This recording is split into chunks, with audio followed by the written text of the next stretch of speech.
With Election Day in less than 2 months, what is on the line is not a simple difference of policies, it is the fate of our nation. Judicial activists at all levels have put roadblocks in the way of justice. The 34-time convicted felon will not see a prison cell before Election Day. MAGA activists at state and local levels are working to disenfranchise voters, and foreign governments are paying conservative bloggers to spread their propaganda. On Liberal Dane Radio, we cut through the lies, unwind the spin, and give facts to counter their fiction. Will you do what needs to be done to make sure our nation isn't taken over by an autocratic despot? Or will you sit back and watch as our nation falls to ruin? The clock is ticking. Act now, before it's too late.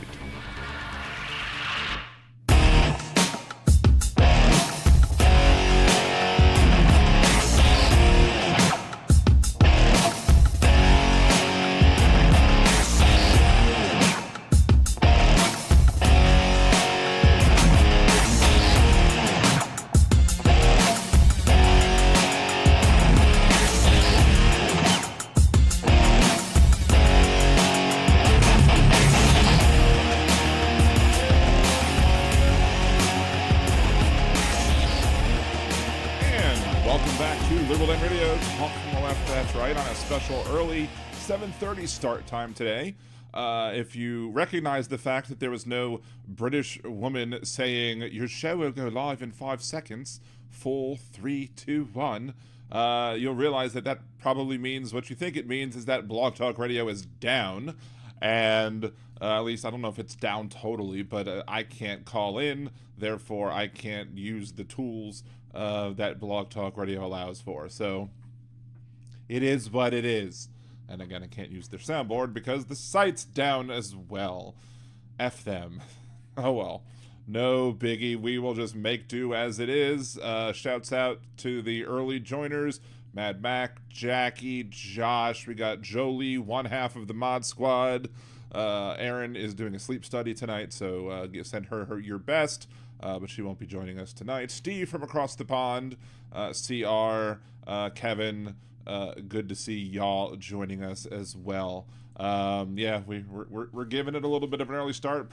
Reason being, I need to be done before 9 or by 9 or whatever. I have some stuff I have to do, so we're starting the show a little early, and we're going to end a little early as well, just to make sure that I can have a show, but also we can talk about some stuff, and I can get on and do some of the errands that I need to go run. So. Jackie Steve got lucky, open a second tab, Dan's on. Well, if you watch Liberal Dan Radio, you're bound to get lucky. Especially if you're using Grindr, eh? Whereas, I guess Impeccable Living's not here yet. So, anyway, so you can't call the show, because the phone lines aren't working, and I haven't gotten I haven't set up the Google Voice chat like I got the 21st century suffragettes using their Google Voice line to be able to take phone calls, and yet I still haven't done it. Go figure. I guess because I figure I have Blog Talk Radio and it's occasionally reliable. Well, why do that, right? We'll get that fixed though. Announcement Monday. Monday we're going to have a special guest. We're going to be talking about the election with Trucker John. Trucker John is going to be the guest live on Monday. If I can work it out, I'll also be a guest on John's show on Tuesday, but I have work again, so we'll see if that happens. Of course, Tuesday evening, we'll be doing a special episode of Liberal Dan Radio, Talk from the Left, That's Right, as we go over the live election results, and we'll stay on as long as we can to see what goes on and see if this country goes stupid again, or if we actually have some brains and decide to elect Vice President Harris to the top job. And of course, Wednesday next week will be a standard show as always. Who knows how much alcohol we'll have to drink during that show? Let's hope that it's a happy show and not a sad show. It may very well be a we don't know the answer yet show. So, I don't expect that many problems because people are going to be coming and voting in person or doing in person early voting instead of showing up on election day or whatever. I think conservatives are a little scared about early voting and wanted to make sure that they got their numbers out. Of course, if a conservative who was going to vote on election day comes out early, that doesn't change how things work. That just means less conservatives will come out on election day to vote for Donald Trump. So, anywho, ways to support the show. You could do the patreon.com/liberaldan or patreon.liberaldan.com. Support the show monthly. You got Venmo, Liberal Dan on Venmo. You've got Buy Me a Cider or buymeacoffee.com/liberaldanradio, or just go to liberaldan.com, click the Buy Me a Cider button. You can get you can buy membership here on YouTube. You can gift memberships on YouTube, super chats, super stickers, etc. On Twitch. You can use Amazon Prime. It doesn't cost you a dime. If you do a paid membership or a new paid membership, or gift somebody a membership on Amazon Prime, during the live stream tonight, you can get 3 months of Discord Nitro for free, as included in the cost, I suppose. So there's that as well. And you can also buy bits and as well. So all sorts of ways to support the show. The most important way to do it, of course, as I always say, is to just participate on the channel, like the videos, not just the lives, like all the other videos, comment on all the other videos, engage with other people, have discussions. That gets the algorithms going, and Al Gore absolutely, definitely, 100% needs more rhythm. So, it's been my joke. People have stolen my joke. It used to be my joke a long time ago when they were talking about Al Gore in the 2000 election, about his comment about inventing the internet. And back in 2000, I was like, oh, of course Al Gore created the internet. All code is based on an Al Gore rhythm. And people liked it back then, but other people have, I guess it's possible that multiple people could individually and separately come up with the same joke. It happens, but I've never heard that joke before I said it, so I like to say I'm the initiator of that joke. God damn it. Anyway, so what we got to talk about today? Let's go ahead and pull up my little cheat sheet that I had started written in Google Keep. First and foremost, MAGA folks are quite the fragile bunch, aren't they? I mean, from the highest of the high MAGA folks, from like Elon Musk.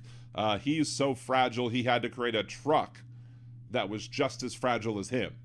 Like, apparently, now the new update that went out to all of the Cybertrucks, all the Tesla Cybertrucks, has made it so that people couldn't even get into their car. So basically, their cars became like, what, a 1 ton or 2 ton paperweight, however much those trucks weigh. Useless if you can't get into your car, huh? If you can't get into your vehicle, it's useless. Of course, they can't go through car washes. You can't, if they go into a lake, you can't break through the windows to save the person's life, so they're going to die. Just typical garbage created by a typical garbage person. Not like Donald Trump's attempt to be a garbage person today, but because Joe Biden made the comment about the fact that, he says he was talking about Tony Hinchcliffe's comment, and he doesn't like the garbage comments that whatever. He tried to. I don't know. I'm not going to say that Joe Biden walked back his comments. I'm not going to go that far, because I'm going to take Joe Biden at his word that he didn't mean to call all of those people, the Donald Trump supporters, garbage. But you know what? We shouldn't care. It's another one of the examples where Democrats are expected to be perfect. Yet the Republicans, and Donald Trump could call everybody names. He could call all of us the enemy within, or call congressmen, specific congresspeople the enemy within, or whatever. He could call us the enemy. He can call us all sorts of names. He can name call all he wants, and everybody's like, oh, well, that's just Donald being Donald. But if we call names, like Hillary Clinton calls half of Donald Trump's supporters a basket of deplorables back in 2016. Oh, and everyone pitched a fit. Oh, we're deplorables, blah, blah, blah. And they're crying all about the fact that Hillary Clinton called us a bad name. We're going to cry now. These are supposed to be the people that claim to be all tough and whatever. No, you're a bunch of crybaby wusses who can't handle being called a name, despite the fact that you call people lib blanks, you call people all sorts of other names. You will call names to everybody that you disagree with, but let them call you a name. Oh, I don't like it. I'm going to go cry. I'm going to go to my room and cry on my pillow.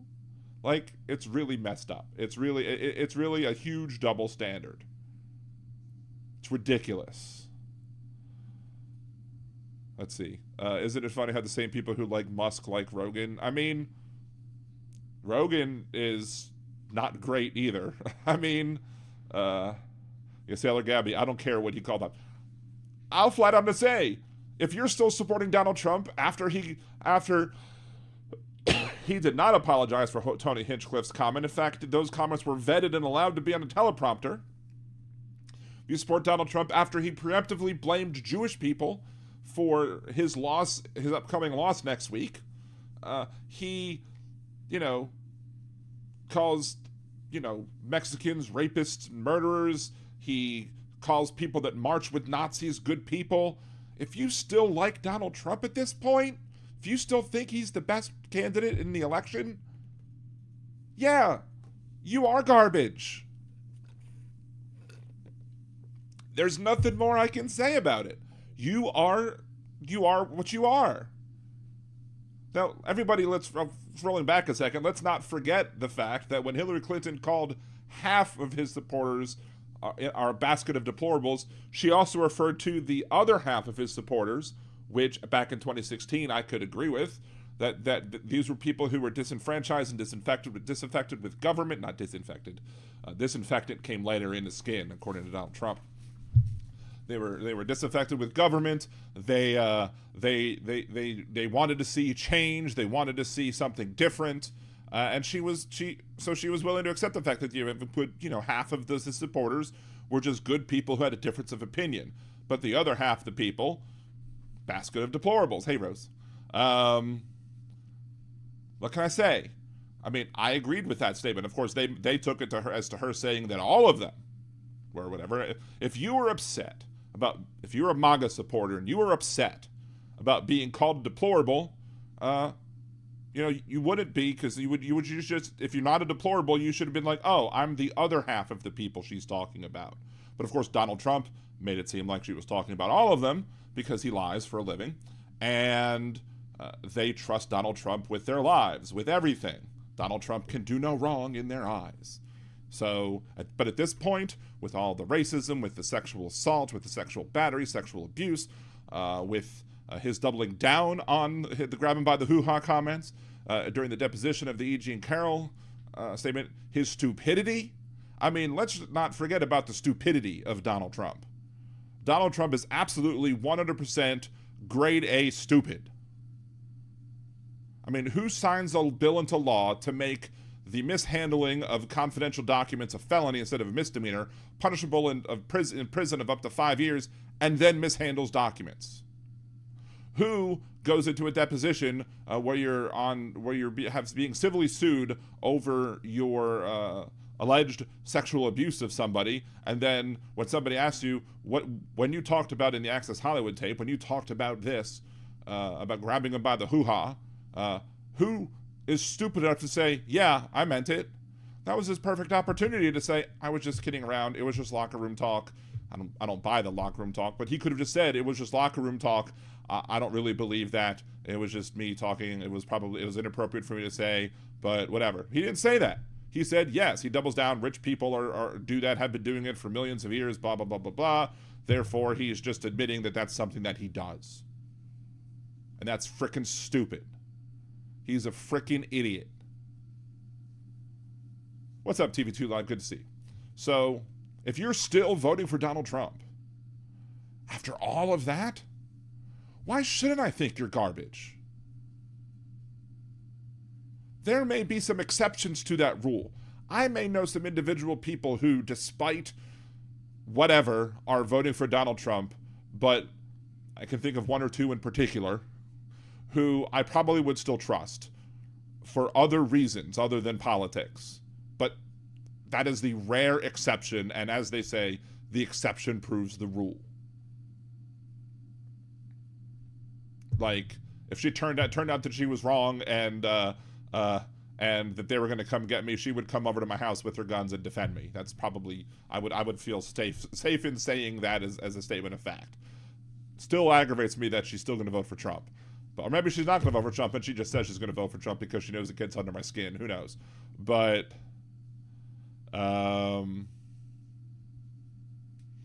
let's see.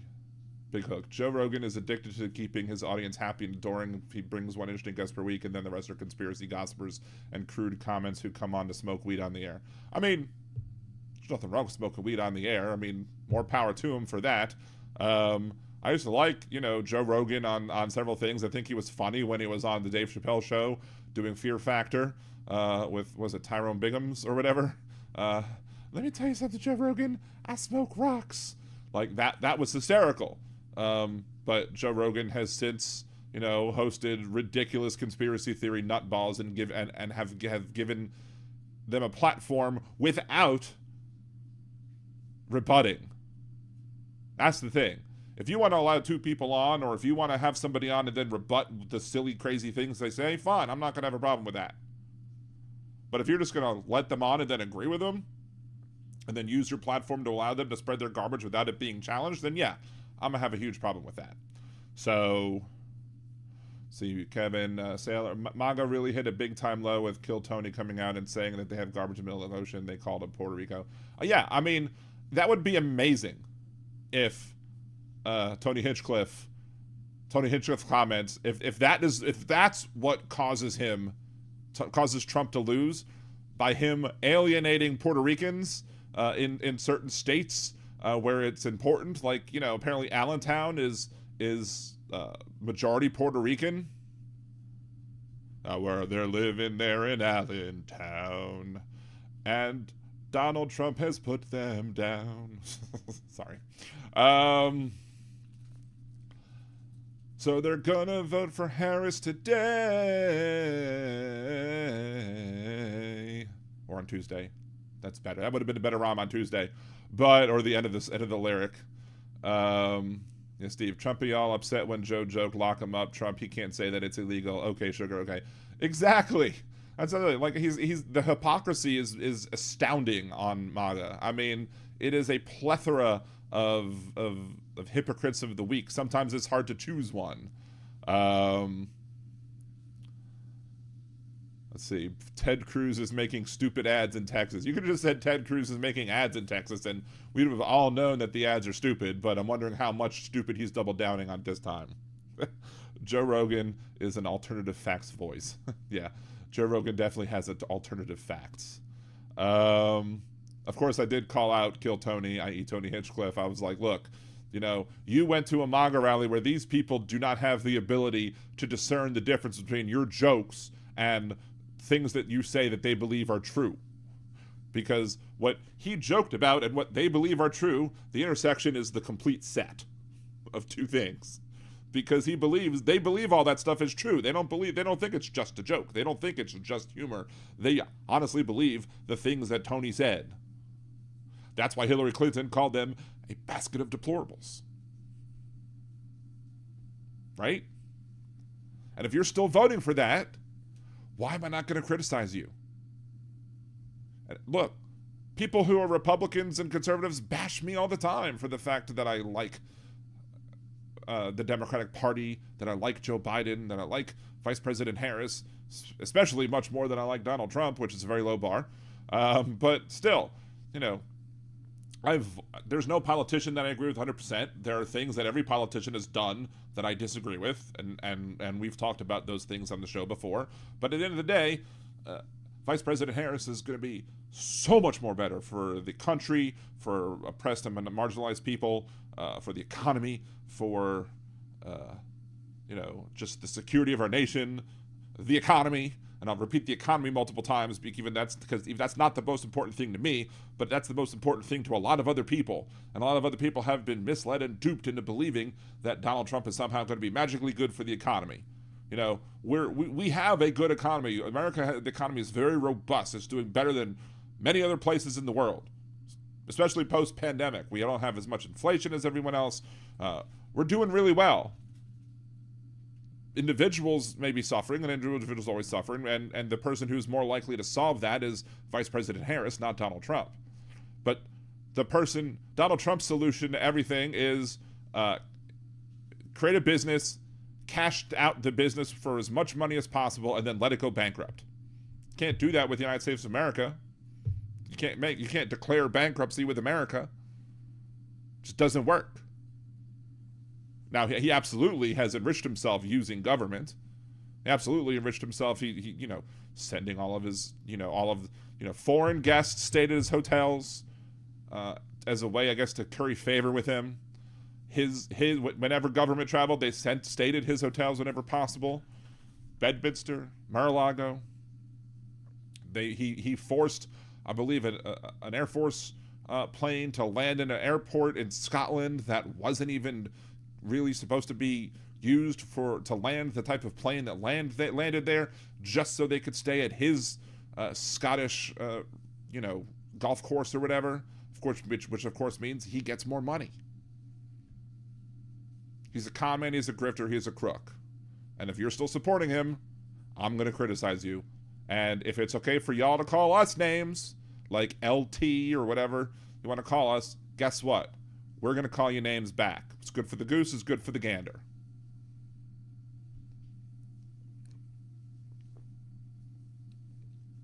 Yes, DJT wants to crash the economy. Billionaires will love it. Yeah, because what do billionaires do? Billionaires manipulate the stock market. Billionaires absolutely manipulate the stock market. How so? Short sales. That's how a bunch of people made a bunch of money on AMC and GameStop. Because they took the people who were the little people, were like, look, these companies, these hedge funds are trying to kill GameStop by shorting them. And so we're going to go ahead and buy it all up and force the price to skyrocket because of the demand of the price. And that's how it hit the 420.69 mark. That's what happened. I made 10 grand one day on AMC because I was like, I think this is going to be the day that it goes up. I bought, and I doubled I put in 10,000. It went up 10,000. I sold. I was like, okay, good, awesome. Now later on, I didn't do as well, but it is what it is. Didn't his Scottish neighbors put up a bunch of signs of protest? His Scottish neighbors, I think, have been. Steve. Steve can confirm this, I guess, but I think they've been protesting him forever, even before he became president. They don't like him much at all. But yeah, billionaires wait for everything and hit rock bottom and buy everything up afterwards. Yeah. Well, that's another thing. That's one of the reasons why I'm convinced that Donald Trump made the negotiation that he did with OPEC and Russia. Donald Trump claimed, as if you were watching Hal's show before you came over here, Hal was looking at the Fox News interview with Hannity with Donald Trump, talking about Donald Trump was like, if you were with me, you'd see oil at $20 a barrel or whatever. No, you wouldn't. That's not what Donald Trump wants. Donald Trump saw the price of oil tanking. He probably went ahead and bought a whole bunch of oil futures. This is my guesswork right now. I'm not saying that it happened, but I wouldn't be surprised if it did happen. Then he negotiated the horrible deal with Russia and not Ukraine, with Russia and OPEC, and said, okay, we're gonna restrict the supply. We're gonna restrict oil production. And then once we rolled out of the pandemic, and they made the deal last in 2022. Once everybody started going back to work, the demand for gas rose up, which with the artificially low production of oil meant that the price of oil skyrocketed. So there was a bunch of people who made out like a bandit over that terrible deal. So, Chad, in all fairness, I used 20 grand to get a total of 50 grand if I'm DJT. I was tempted. To buy initially and then sell quickly, just to see if I could make a little buck off of that. I just didn't want to help Donald Trump stock. That was the main reason why I didn't do it. Or did you do it the other way? Did you short the stock and then help it tank? Because again, while I don't necessarily agree with the short sales as something that should exist, that should be a thing. I would. Since it is a thing, you don't hate the player, hate the game. It's like complaining about 3-pointers. Like, you might not like that three-pointers exist in the NBA, but you'd be silly to not shoot one if you're wide open and you can shoot from long range. Same thing with this. Since short sales exist, I absolutely would love to see even more people short selling DJT stock, just to push it down and make a whole bunch of money off of Donald Trump's misery. Bought 686 shares at $14.92. Was that what did the stock price start at $14.92, or is that just happen to be did that just happen to be a coinky dink?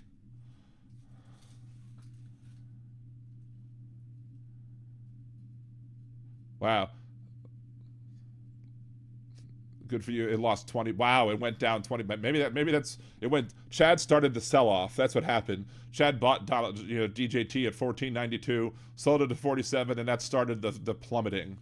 Bought the dip a couple weeks back. I mean, good for you. Good for you for doing that. I mean, my luck, I'd do it, and I wouldn't be as lucky as I was that one time with AMC. It is what it is. So, hey, Orvillaby over in Twitch. Hey, Jolie as well over there, too. What's going on, Rick? Good to see you.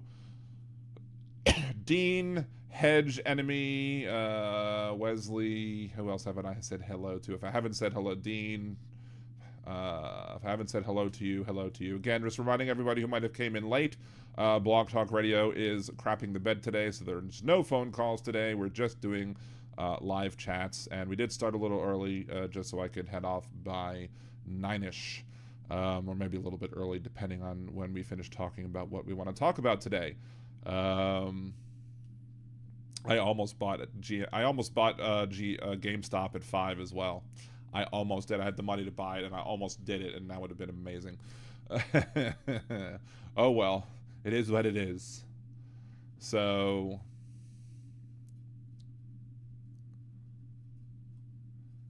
well, hey, Chad, if you made that bank using the DJ 626 shares going up what, 33 bucks or $32, I mean, hey, you can afford a super chat.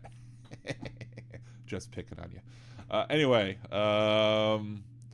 but yeah, so we're talking about the hypocrisy about Donald Trump and crying about us calling people about people being called names, or even thinking that they're being called names, because what is it, Andrew Gillum, the governor of or not the governor, the candidate for governor back in, I think, 2016 or whenever it was, Andrew Gillum said of Ron DeSantis, hit dogs holler. So if they're hollering, that means that you hit the dog, right? So let's see, Big Hook. I would be keeping track of where the Russian diplomat jet is for when Trump flees rather than face justice. Yeah, I was fully anticipating a fleeing of Donald Trump fleeing the country. He sounds like if you heard his talk today, he was basically saying, it's all up to you. You need to come out and vote. You need to cast your ballot because otherwise this is all for naught, or whatever he said. It sounds like he knows that he's in trouble. One of the other reasons I think that he did the deal that he did, not just to be able to buy low, sell high with oil when it comes to oil prices, but I'm fairly certain that when he made that deal, he probably had internal polling showing that whoever the Democratic nominee was going to be, that he was going to lose, and as such, he was going to stick the Democrats with the horrible oil and the high gas prices, and then be able to use it and say, look at the Democrats. They're the ones who gave you the high prices of oil, hoping that nobody would actually report on the fact that it was him that caused the high prices of oil. And he's basically true, because there's only 3 people that I know of, including myself, who talk about that. But yet, I'm not even at 1,100 subscribers yet. Y'all have said Hal talks about it, great. And then Tommy, my dude, talks about it as well. So, Rick, I think he knows the election is lost. Maybe. I mean, he may know the election is lost, but he also may be just completely deranged. I mean, he has gotten more Alzheimer's-y, more senile since the last time he ran 4 years ago.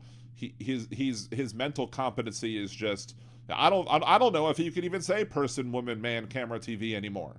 I think if you asked him what those 5 words were, he'd be like hamburger, cheeseburger, Melania, Ivanka, and TV.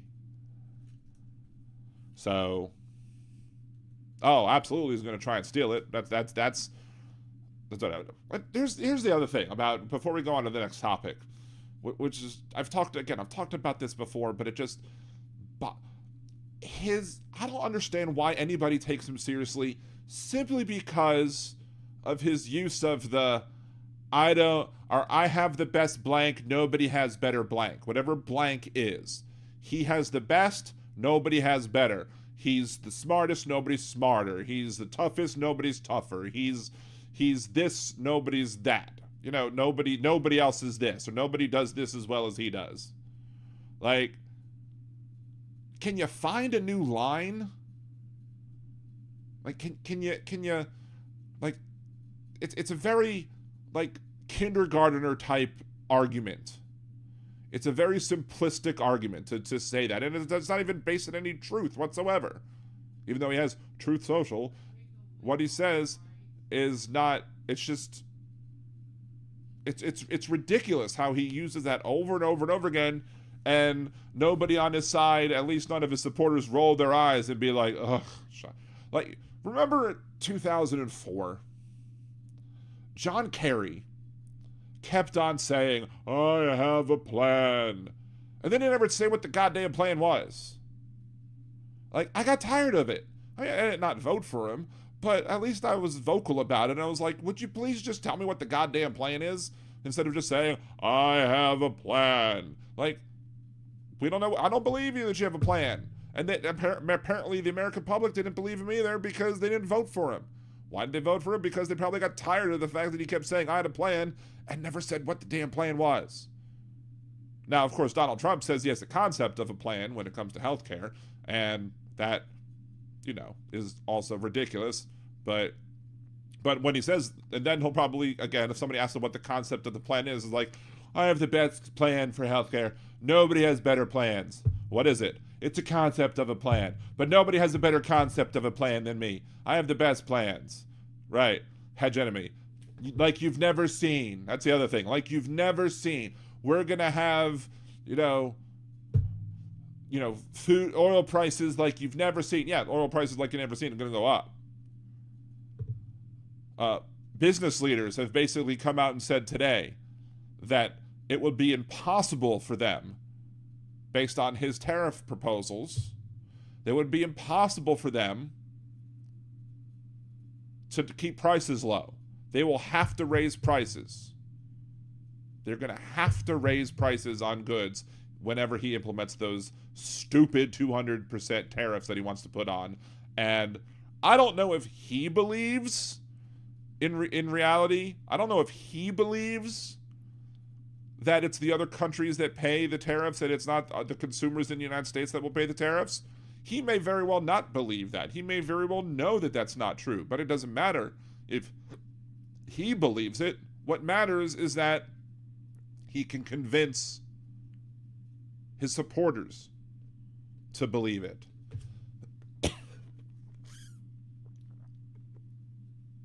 And even if they once didn't believe it, you repeat a lie enough, you start believing it yourself as well. So, I have the slightest idea of a plan, concept of a plan. Paul Ryan. Well, the Republican healthcare plan that they've always tried to introduce to replace the Affordable Care Act, which they're coming after, is the dumbest thing ever. I've talked about how we do homeowners insurance in Louisiana, and I think Florida has a similar thing, where they basically created a high-risk pool for everybody who's not insured, right? I think maybe the only difference between what the GOP plan is and that is the fact that you never get off the high-risk pool unless you can find another insurer that will insure you for a lower rate. The GOP plan, basically, that they presented as an alternative to the Affordable Care Act, basically said you can buy insurance across state lines, which means that you could circumvent state insurance policies to be able to go to buy insurance from the state that has the least regulations. Then, for everybody who can't be insured because of pre-existing conditions, they would go into state-run healthcare pools. These state-run healthcare pools will basically be full of a whole bunch of sick people and no healthy people, and as such, they don't benefit from the pooling effect that happens when you put a whole bunch of everybody in together, regardless of how sick they are, and you get the pooling effect of an overall lower price. That's how you can have a workplace pool price that doesn't do that never would do checks for pre-existing conditions. You just get hired and you can start getting your health insurance, especially now that the Affordable Care Act is there.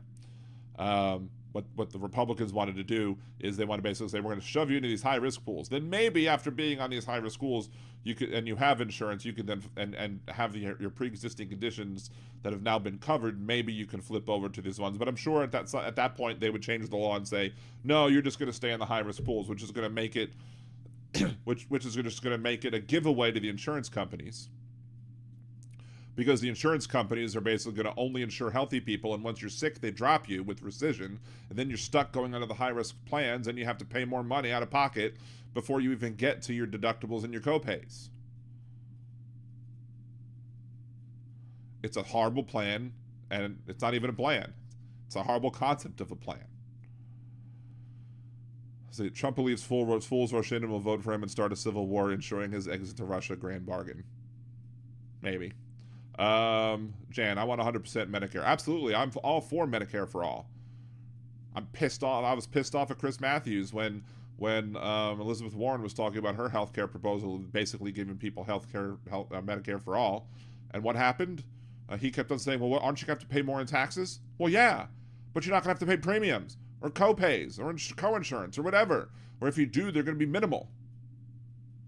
So yeah, I'd much rather pay $500 a month in increased taxes to cover my health insurance than $1,000 a month in premiums and deductibles and co-pays and everything else.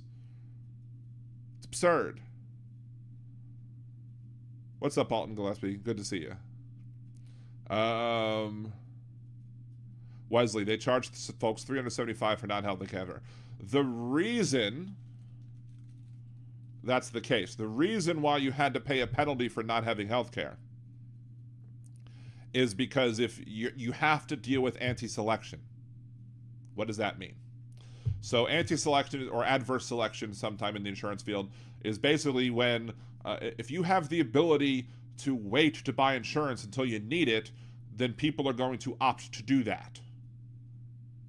So the way that insurance companies used to get around that is by having pre-existing condition clauses. So they would say, okay, if you have a pre-existing condition, we're not going to cover that either for X amount of years or at all.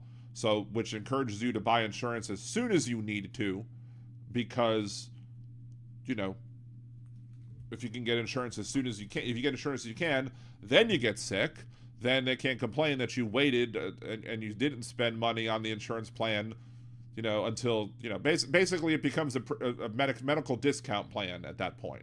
That's why they had pre-existing condition clauses. But insurance companies were abusing pre-existing condition clauses. And rescission. They were basically saying, okay, you had acne, so we're not going to cover your cancer. Sue us. Or you had this condition as a teen. We're not going to cover this condition now as you're an adult. So because of the abuse of pre-existing condition clauses and the abuse of rescission, you had to get rid of those things. And when you get rid of pre-existing condition clauses, you have to do things like have a set enrollment period where you have to enroll in a certain period of time, and you have to fine people for not having insurance because those people are then trying to game the system. That's why you need to have a fine when it comes to the Affordable Care. And a lot of people don't understand that. Especially a lot of politicians didn't understand that. And I'm like, look, if my argument back during the whole ACA Obamacare debate back in 2010 or 2009, 2010 was basically, if you don't understand what anti-selection is, if you don't understand how it's affected by the elimination of the pre-existing condition clauses, then you're not informed enough about this issue to have this debate. Simple as that. And people are like, what? What's anti-selection? What is that? I'm like, well, If you don't know, I'll tell you what it means, and I'll try and explain it to you. But you can't argue against the fine for not having health insurance because of the elimination of pre-existing condition clauses. You can't argue about that if you don't understand why they exist. So, Jen, exactly. What's the meme I've been seeing recently? Universal healthcare is so hard to implement that 31 out of 32 countries have implemented it. Or 31 out of 32 industrialized countries have implemented some form of healthcare for all.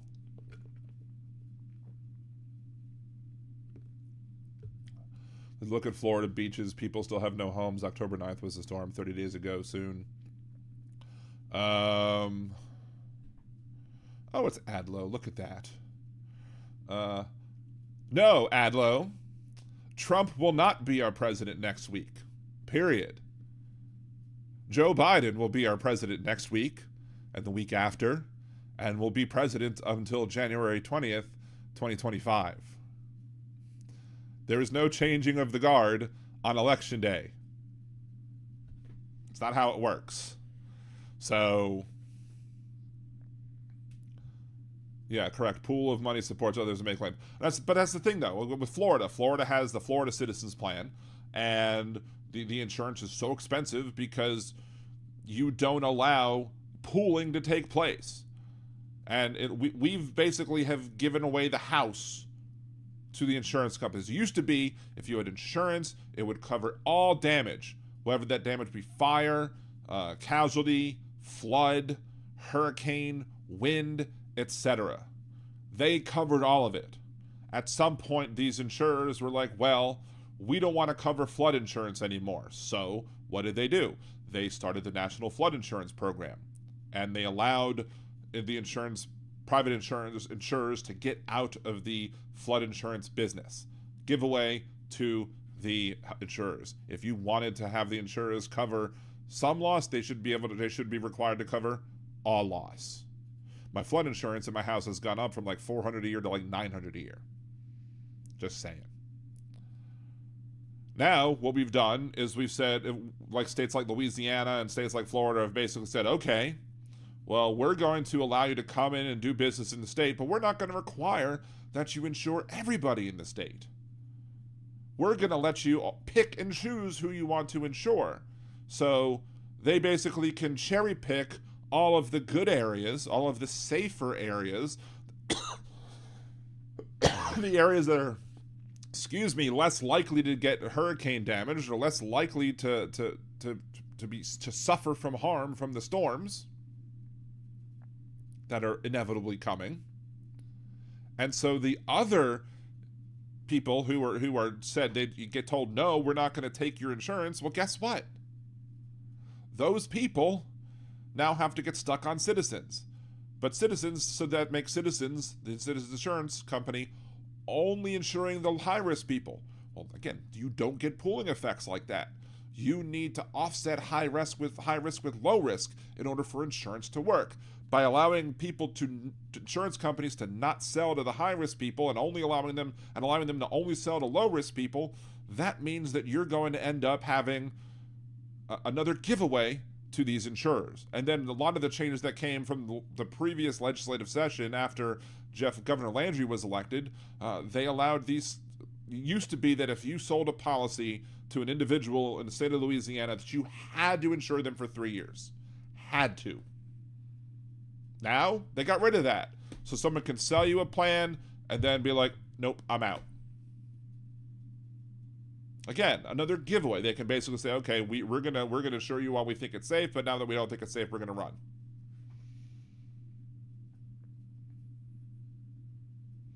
Simple as that. If we were smart, there would be some base level of property and flood insurance assessed as your property tax. So you live on a particular property, you pay property taxes for that property. Most places that happens, almost everywhere.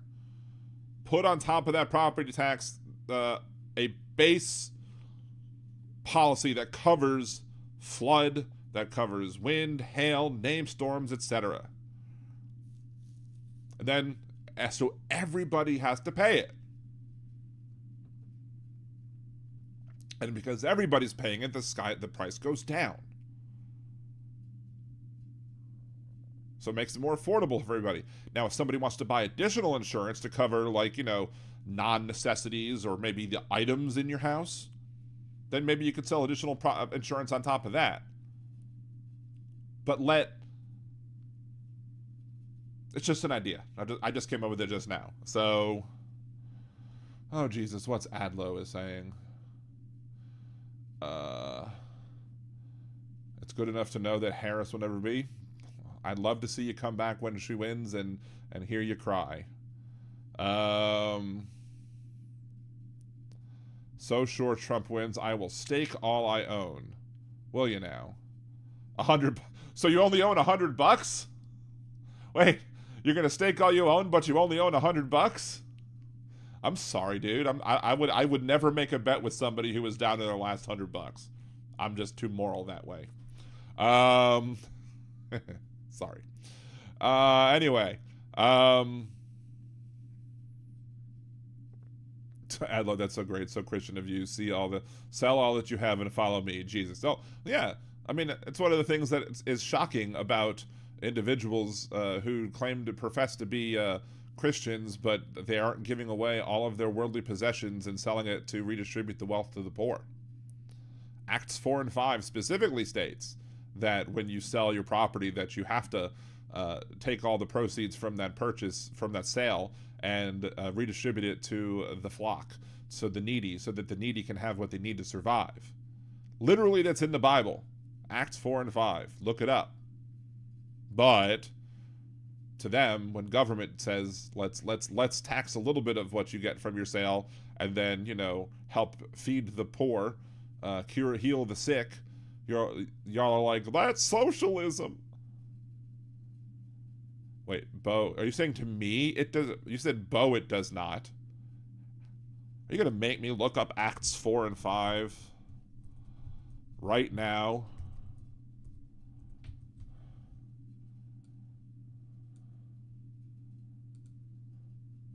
Let's go. Let's look it up, shall we?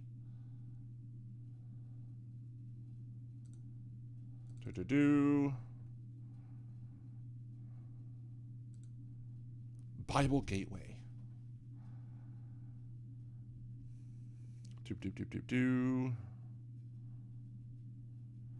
Let's we're doing a Bible study here on Liberal Dan Radio. Talk from the left. That's right. Bible study. Here we go.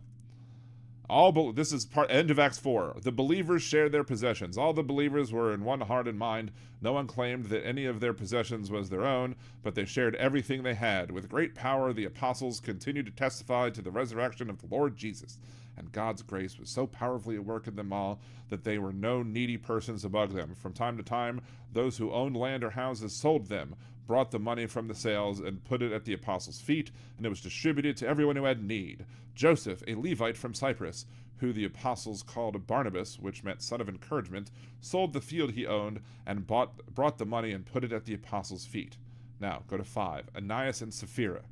Now a man named Ananias, together with his wife Sapphira, also sold a piece of property. With his wife's full knowledge, he kept back part of the money for himself, but brought the rest and put it at the apostles' feet.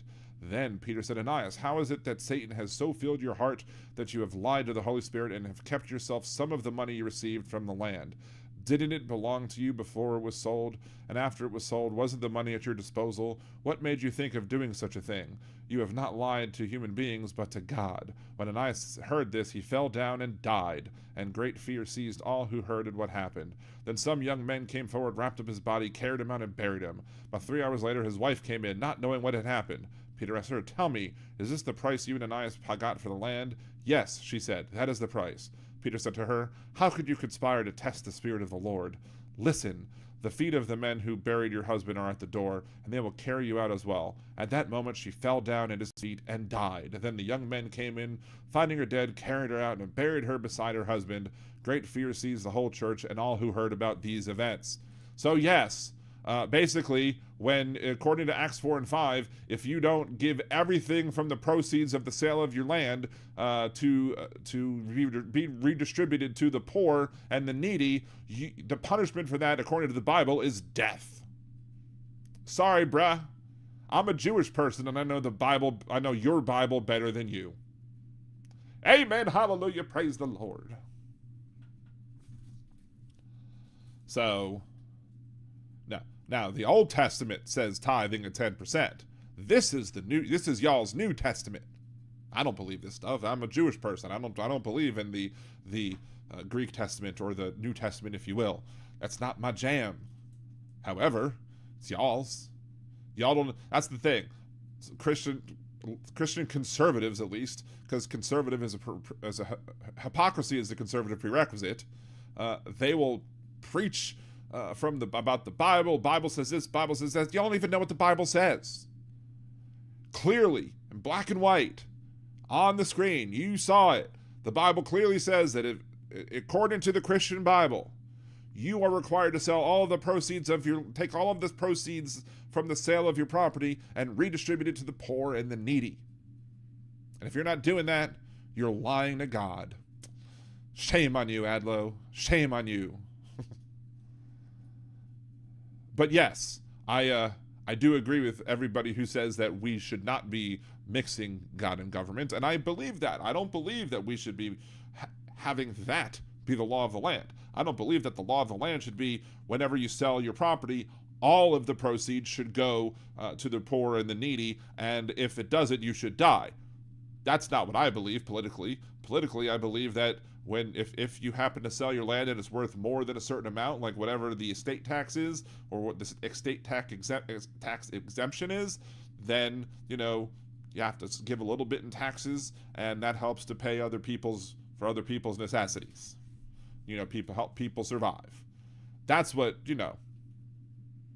that's a reasonable thing to do. Just like Jewish law says that if you are a pregnant person and you are dealing with a pregnancy that is a threat to your life, you are required to have an abortion, even if it requires removing the fetus limb by limb from the uterus. That is Jewish law. I don't want Jewish law invoked as the law of the land. I want people to have a choice. If you want to choose to risk your life for your pregnancy, by all means do it. If you're in a position of Kate Cox and you want to pray on it and you want to believe that God will answer your prayers and heal your condition and prevent you from getting sepsis and keep your fertility intact while waiting for the miscarriage to complete, then by all means you should be free to do that. You should be free to make that choice. Kate Cox was not free to make that choice. Kate Cox was required to follow the draconian Texas law, which forced her to have to wait till she was almost on death's door in order to be able to get an abortion. Fortunately, she was able to go to Colorado to save her life and to save her fertility, and hopefully she'll be giving birth in January, right before the inauguration of Vice President Harris. So,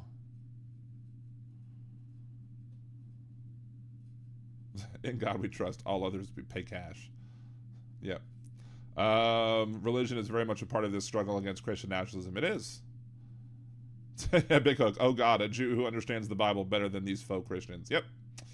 It's because I actually did something that a lot of people don't do. I read it.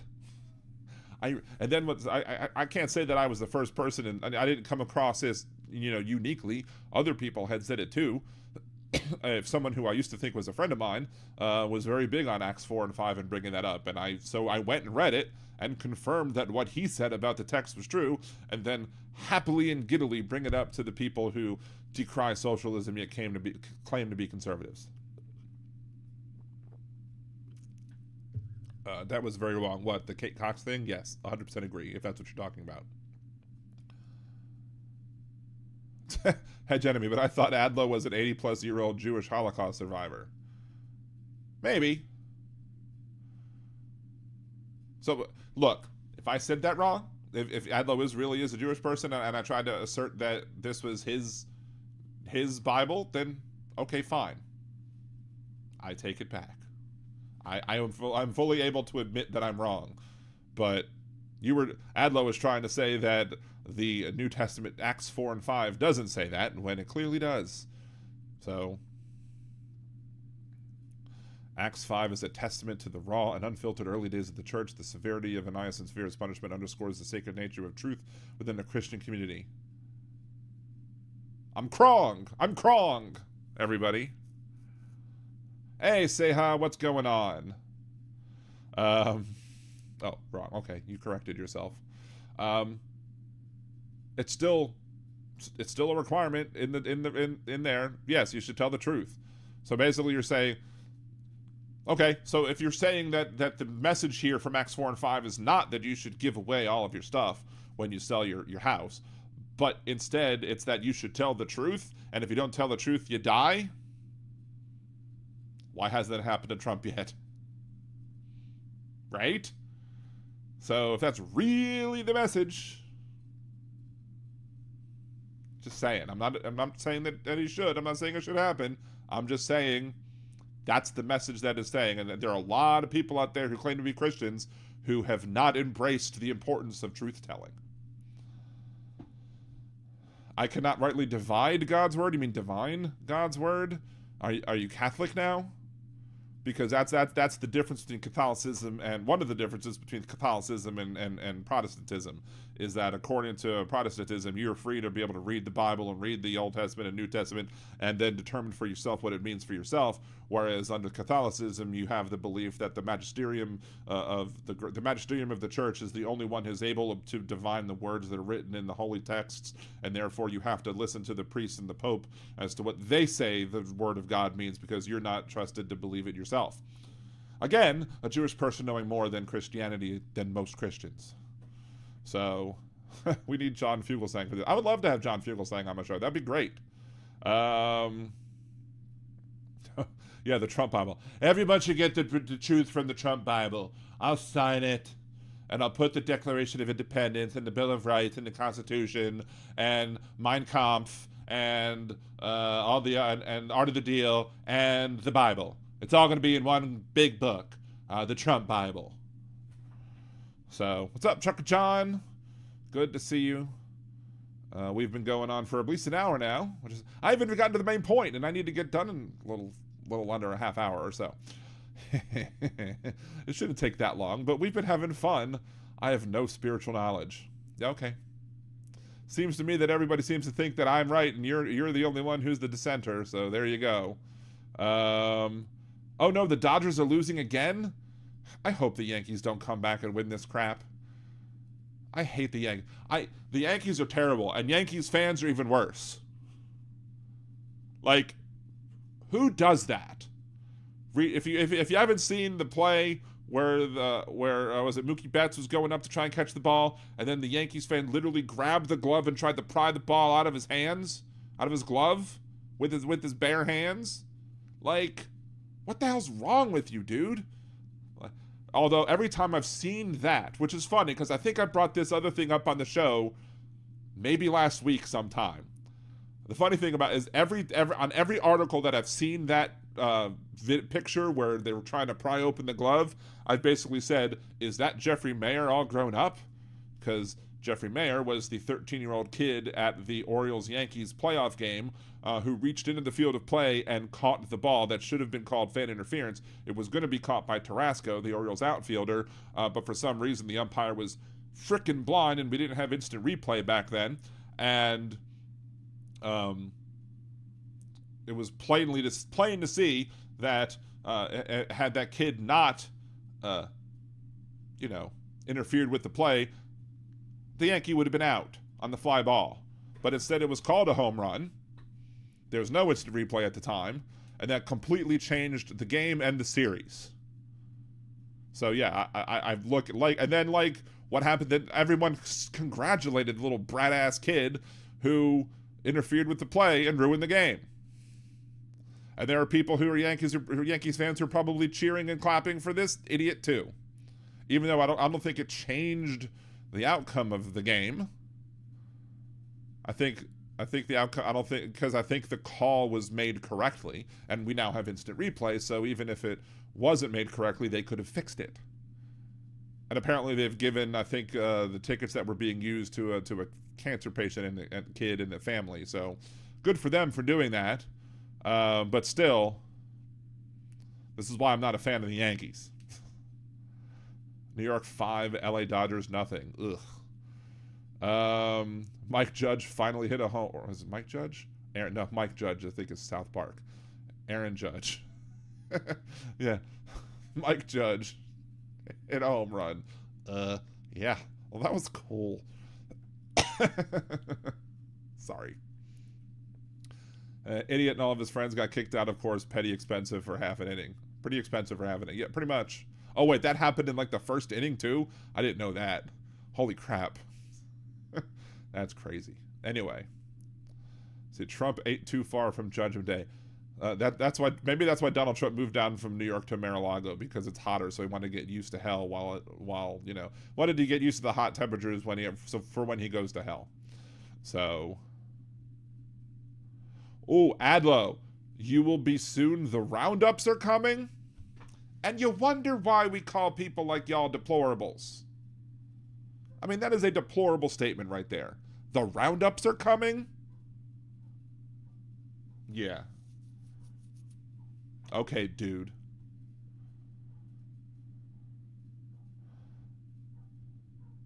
See, Dodgers will win it in game 6 in LA. That's probably for the best. Although, was it George Costanza was trying when he got smart because he started abstaining from sex and then ended up teaching the Yankees how to hit the ball better, and Derek Jeter on Seinfeld was like, we won the World Series, and Costanza's like, 6 games. So, thank you, Dean. Anyway, let us go on back to the topic of the show at hand, which is the Virginia voter purge. The Virginia voter purge. Now, there does not seem to be a text. Let's see, in a brief, it's a brief unsigned order. So let's go to the brief unsigned order, because I had opened this page, but I hadn't seen it. Let's flip back to alternate. Let's zoom in. Order in pending case. Beal Susan et al. Versus VA Coalition for Immigrant Rights. The application for stay presented to the Chief Justice and by him, but referred to the court, is granted. October 25th, 2024. Order, blah, blah, blah, blah, blah, is stayed pending the disposition of the appeal in the United States Court of Appeals of the Fourth Circuit, which, of course, doesn't give them actually any time to actually do it, because this is the reason the Supreme Court exists. Part of the reason is to be able to deal with these emergency situations quickly. If such a writ is timely sought, should certiorari be denied, this stay shall terminate automatically. In the event certiorari is granted, the stay shall terminate upon the sending down of a judgment of this court. Justice Sotomayor, Kagan, and Justice Jackson would deny the application. So, let's go to the law. Voter removal program. State may meet requirements of subsection A4 by establishing a program under which change of address information supplied by the Postal Service through its licensees is used to identify registrants whose address may have changed. It appears the information provided by the Postal Service that a registrant has moved, or the registrant has moved to a different residence address not in the same registrar's jurisdiction.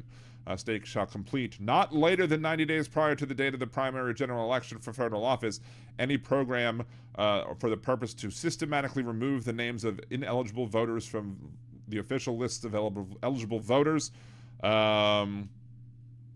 Removal name from roll. State shall not remove the name of a registrant from the official list of eligible voters on the ground that a registrant has changed residence, unless the registrant confirms in writing that the registrant has changed residence to a place outside the registrar's jurisdiction. So basically, if you move within the jurisdiction, you can't be removed from the rolls, even if your address changed. Has failed to respond to a notice described in paragraph 2, has not voted or appeared to vote in an election during the date of the notice, ending the day after the second notice. The notice described in paragraph it says postage, prepaid, and pre-addressed return sent by forwardable mail, on which the registrant may state his or her current address together with a notice of the following effect, blah, blah, blah, blah, blah. The voting registrar shall correct the official list of eligible voters in elections for federal office in accordance with the change of residence information obtained. The registrant, if the registration records indicate the registrant has moved from an address in the area covered by a polling place, the registrant shall, upon oral or written affirmation by the registrant, be permitted to vote at that polling place. Change of address within a jurisdiction. In the case of change of address for voting purposes of a registrant to another address within the same registrar's jurisdiction, the registrar shall correct the voting registration list accordingly, and the registrant's name may not be removed from the official list of eligible voters.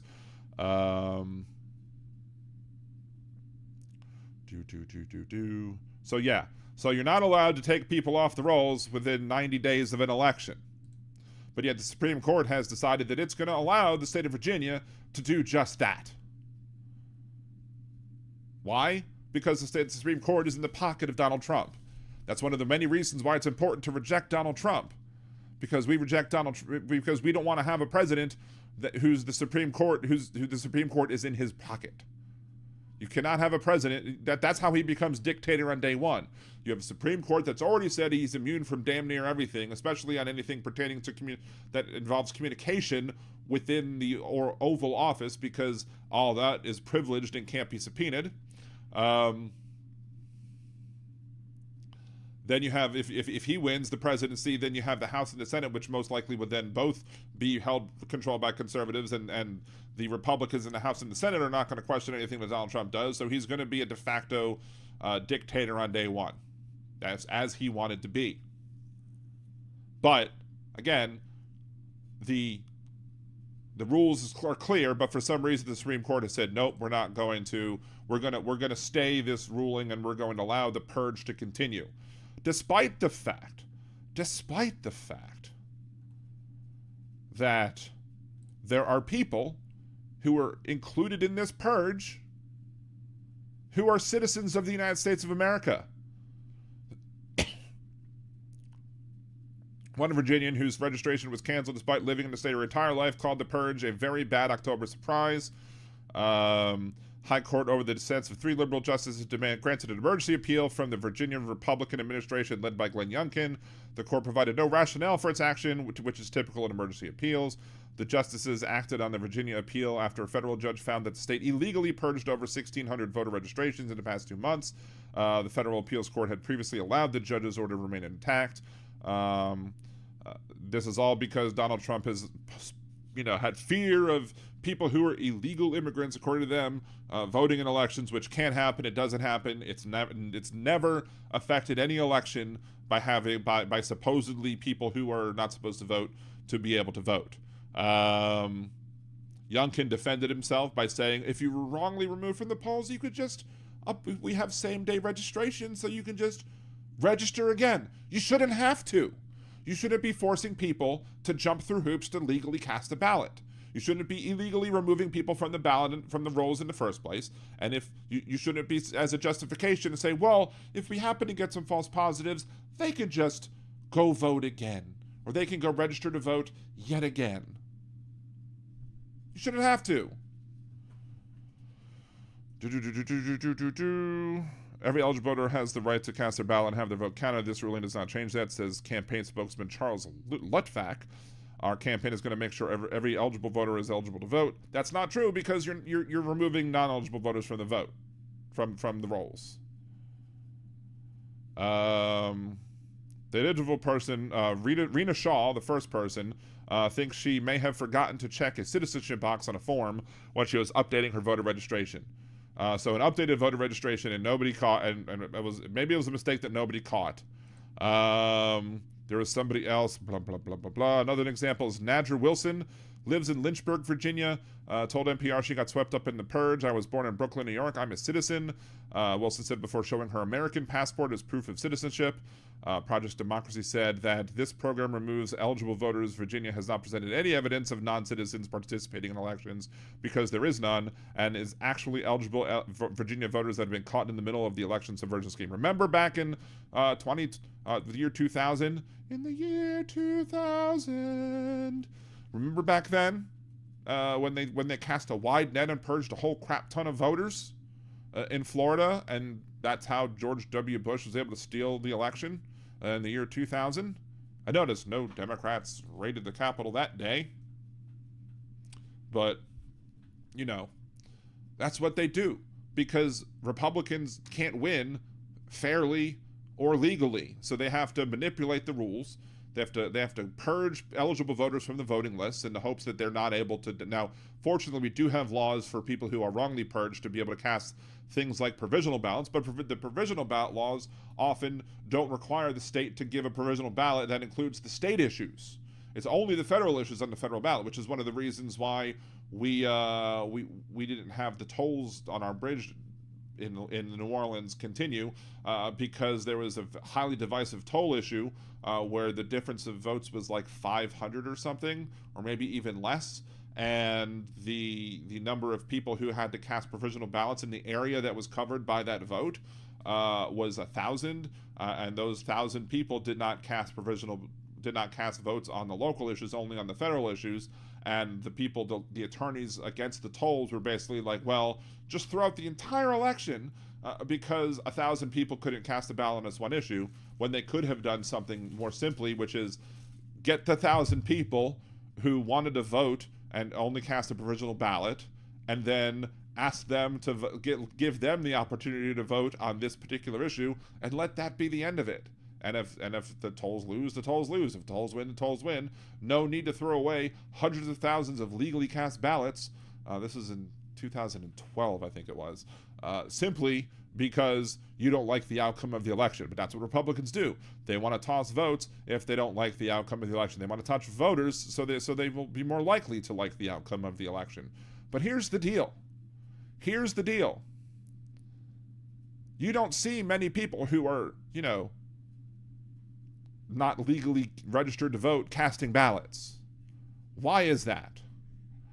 The odds that one vote is going to change the outcome of any election is slim to none. And the risk for having such a slim to none chance to change the election is prison time or fines or both. Like, usually when people do a bad thing, they think they're doing it because the reward of doing the bad thing is worth the risk. There's no reward, there's no chance of reward in voting illegally, because the risk of it and the punishment for it far outweighs the chance of you changing the outcome. That's why nobody really does it. Or the people that do it get caught and then get punished. And most of the people recently that have been caught up in doing it are the Republicans, like using dead mothers to vote and cast a vote for Trump. Because again, every conservative accusation is a admission of guilt. So, anyway, so that's why this whole thing of it's just a scare tactic to say, oh, the Democrats want illegal people who are illegal, as they word it. I don't word it that way, but that's the way they word it. They want illegals casting votes. No, we don't. We want every vote. We want every person who casts a ballot to be legally eligible to vote. But we want everybody who's legally eligible to vote to be able to cast a vote. That's why we are against these voter purges. That's why we're against these change in voter ID laws. Because many of these changes in voter ID laws have things in them that have nothing to do with requirement to show an ID, but instead require you to jump through hoops or make it harder for certain people to vote. Now, in some cases, they do make changes to the ID requirements, like they did in North Dakota, as we've talked about on the show, where they basically said that if you could not have a P.O. box on your driver's license if you were going to cast a ballot. Well, many people who lived on reservations for the indigenous folks, they use P.O. boxes because they don't have official streets, so therefore there's no street address to put on, and so that you have to put on that. You have to put on the P.O. box, the mailing address, as your official address. So it basically disenfranchised several thousand voters, and the difference in that senatorial election was under that difference. Because voter ID laws are never about the integrity of elections. They're always about stealing elections. So let's see.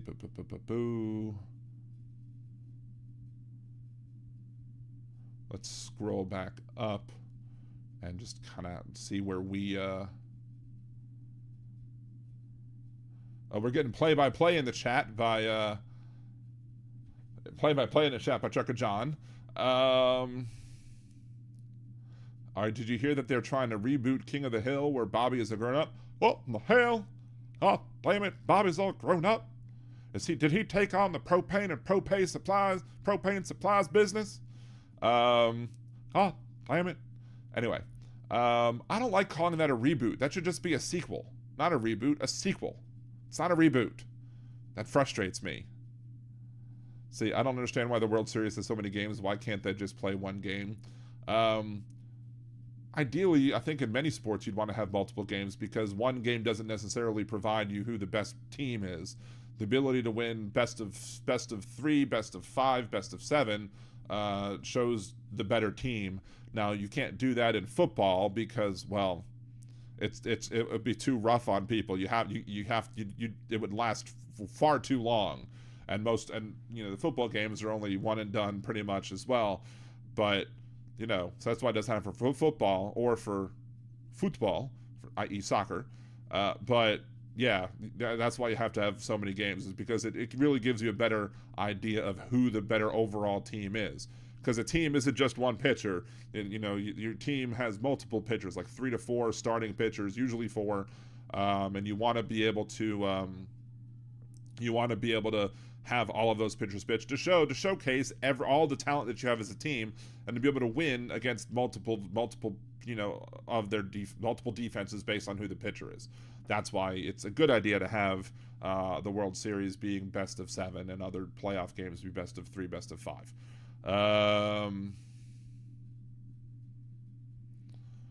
So Chucker John Judge just dropped an easy fly ball. Everyone's safe. That's good.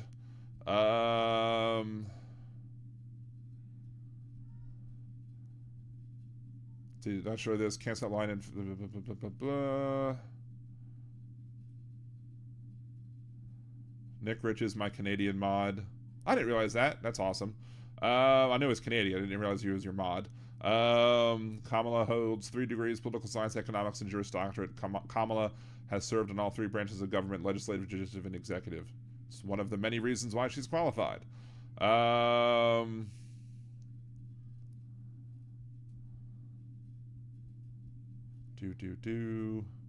Another Yankees era, bases loaded for the Dodgers, no outs. Awesome.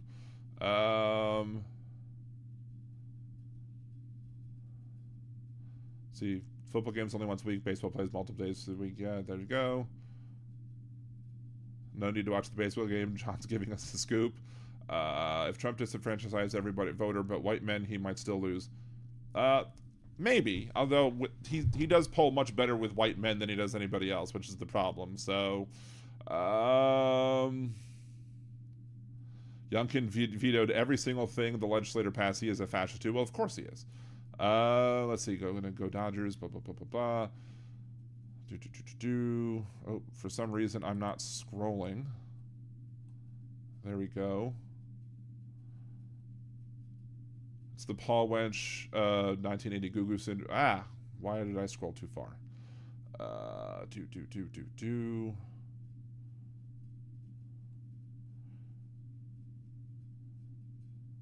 It's not Andrea at CSL because he doesn't have health insurance. That sucks.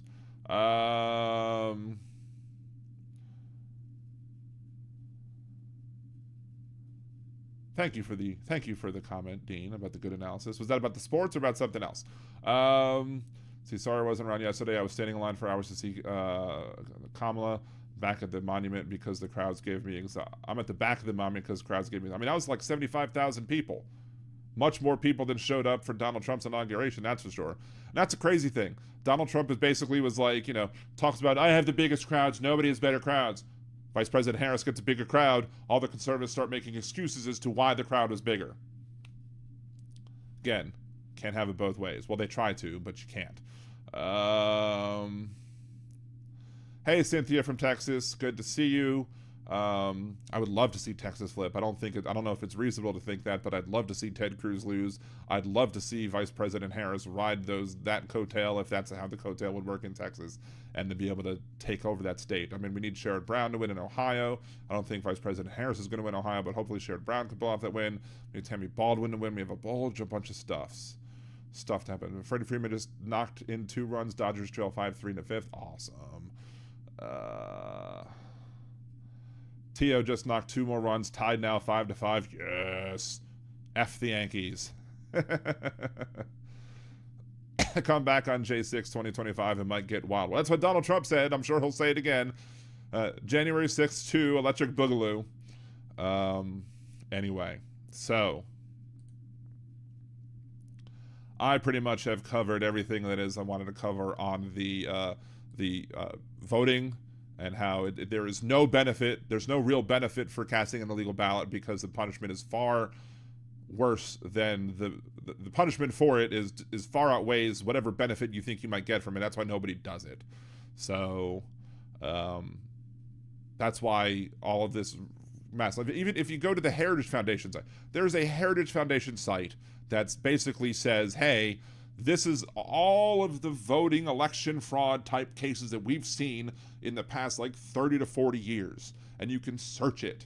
It's actually a very good tool, shockingly enough. And if you go to that website, I've used that website in my GOPQ series to basically to explain why this whole mess is not big. There's maybe like 10 examples on there where the use of a voter ID would have helped prevent what was going on. Everything else is some other thing altogether. Like somebody trying to, burn the ballots with an incendiary device in Oregon and Washington State. Those are examples of better ways to affect the election, because that's not casting one extra ballot, that's casting lots of extra ballots. And when you have people who are, like, for example, submitting fake names like Mickey Mouse and Donald Duck in voter registration drives, it's not because they're wanting Mickey Mouse and Donald Duck to vote. It's not because somebody's going to go cast a ballot with the name Mickey Mouse and Donald Duck. It's because these people are paid to go around and get signatures, and so they think they're going to get paid more if they get some fraudulent signatures. They're trying to defraud the people who are sending them out to vote. They're not trying to defraud the system overall altogether. So, can we troll the Heritage Foundation? Absolutely, we should troll the Heritage Foundation.